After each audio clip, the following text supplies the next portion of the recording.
But wait, it gets more complicated than that.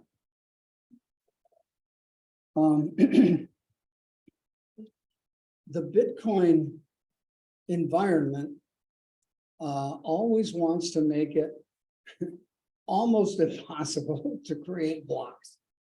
So if they have more and more horsepower, what they do is they put more and more demands on the resulting hash. So at one point, it may be 17 leading zeros, but then the folks who manage the reliability of the blockchain for Bitcoin say, it's a little too easy. So now instead of just saying 17 leading zeros by a nonce, we're going to add 17 leading zeros, and it's got to have a 7 and a 5. That increases the probability, that decreases the probability of finding one by another 100-fold. So it makes the nonce 100 times harder to find. But wait, it gets more complicated than that. So now we have the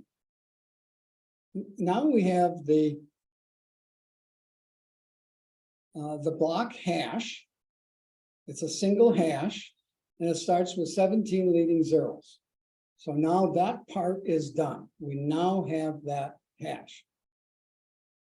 Now we need to protect it in such a way so that it's hard to determine what's inside that block.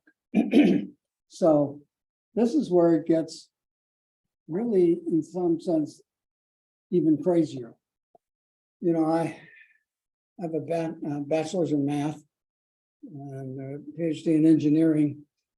And in my 60 years of doing this stuff, I never encountered this phrase, a little Indian conversion. I had no idea what it was. I never run across it in 60 years of doing this stuff. But Satoshi Nakamoto uses it to create an even more difficult process by breaking in for breaking into a blockchain. So we just talked about the Merkle root before the Indian conversion. He describes something called the Indian conversion, and all he does is to take pairs of numbers and changes the hash, reverses the hash in pairs. Say, why do that? Well, it's part of the process by which you guarantee immutability of the data. So it gets more complicated than that. So now we have a hexadecimal string, and it now has 160 characters. But it gets more complicated. The first 128 characters will be the first input for round one. Well, as soon as I say round one, you suspect maybe there's a round two coming eventually. So round one takes the first 128 characters. Again, remember, this is not a class about understanding what's going on. It's a class about believing that if blockchains go through all of this, the data is secure and you can't easily hack it and get at it without destroying the whole blockchain. So it's more complicated than that. We take, remember, we took 160 and we got it down to 128. Now we add it so it gets back to 640, and we now have a new string. And in this case, we pad it out again because computers like fixed strings of stuff. So this is the input for the first hash. Gets more complicated. we divide this into 16 chunks of 8 each. And so this is what it looks like after we divide it into chunks.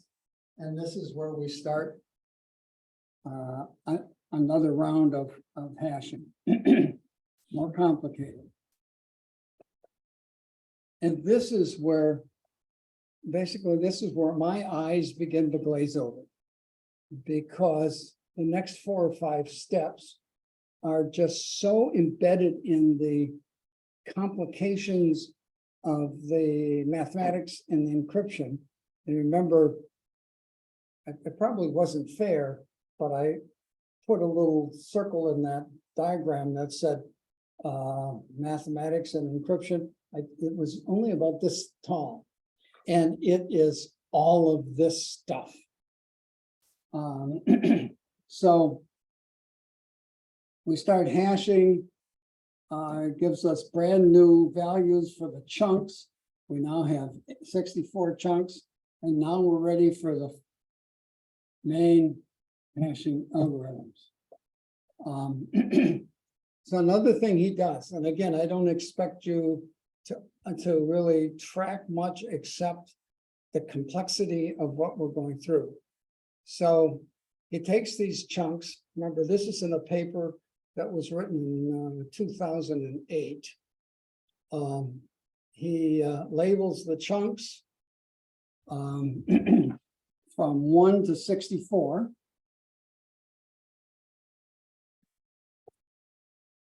And he adds variables named A through H, A, B, C, D, E, F, G, H. Guess what? 8 of them, because that's what computers do. Powers of 8. And so in order to come up with some distinct variables that it can use, he uses a technique where you take the square root of square root of 2, and so 2, 4, 6, 8, 10, and the first 11 digits becomes a new variable, and he then adds those in with the hexadecimal. So he does it. And again, he's got 8 of them, A through H. And in order to complicate it even more, he moves them down a step. And which means the old A becomes the new B, new C. But the old H does not become a new A. That would be like a nice circle. So we have new values. It's more complicated. So now, because we moved the new the A into the new B, we need an A. And so he comes up with a way of creating a unique A. And so this is what it looks like. Not going to go through it, but again, it's part of the incredible complication. A similar process for E, because that's the bottom one. And now we do this 63 more times, one for each of those 64 chunks. So we should be done, right? No, we're not done. It gets more complicated than that. We add those numbers that we've gotten, the new A all the way through the new H.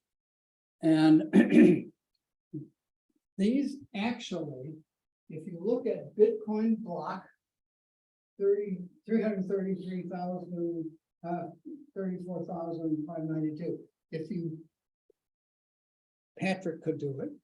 If we looked inside that block, we would see that those were the values on which we created the final hash. But after we do that, now we're ready for round 2. We'll use the constants again. We put it all together, a little Indian conversion. And this is for that block, 334,000 block. This is actually the final hash. At that point, the requirement was 16 leading zeros. So this was a successful final hash based on the 16 leading zeros. But if we're doing it today, this moment in time, we'd have to use another nonce because it didn't fit the 17 leading zeros that we need to create a legitimate block. We'd have to keep trying new nonces and do it until we got to 17. By the way, there's no way of saying, oh, gee, I got 16, I want to go to 17. I'm just going to add something to the nonce. Because in the hashing algorithm, if you change even the slightest little thing, the 16 zeros probably go away.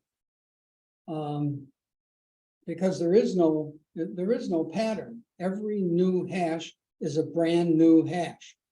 So it would really, if you got 16 leading zeros, you say, well, I'm close. No, you're not. You got to start over again, because when you hash, you're not going to get anything close to 16 zeros. You got to start over and only stop this time when you get 17. So the objective of this class is very simple. If somebody says to you, geez, you've spent the summer talking about blockchain. We think it's a big deal, or you must think it's a big deal. You spent 30 hours in class. I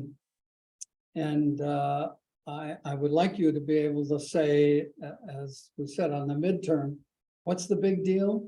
The world is full of ledgers. Like everything in the world revolves around a ledger, and blockchains reinvent the ledger. And this is how blockchains work. And it's so incredibly complicated, you will not believe it. But actually, it works. So we're going to take a break for 10 minutes. I'll try and catch my breath. You can purge your mind because we won't talk about this again. But in some sense, I don't even care if you enjoyed the last 45 minutes. It was necessary for you to see the last 45 minutes so you can make this comment. It's complicated, but it makes sure that the data remains immutable and it actually works. Okay, so we'll take a 15-minute break. And yeah, I'll get a chance to catch my breath and you can purge your minds. And thank you for being so attentive.